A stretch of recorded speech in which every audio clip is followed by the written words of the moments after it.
Let's see how we can export content analytics from our LinkedIn account. So to do that, at first we have to log in our LinkedIn account.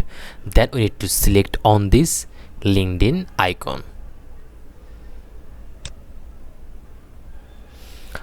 Okay, from there we have to select here post impression.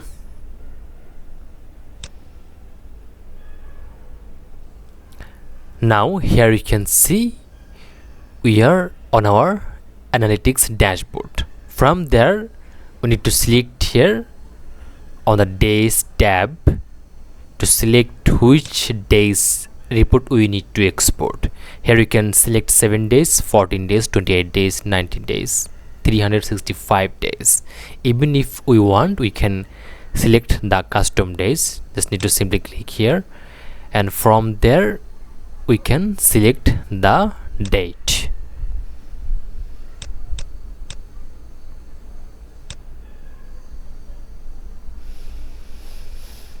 Okay,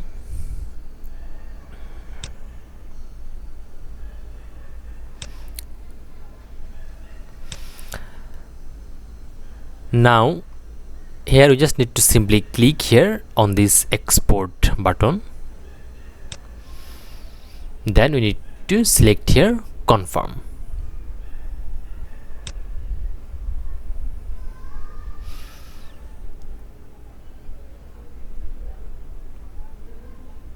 And here you can see the report is downloaded.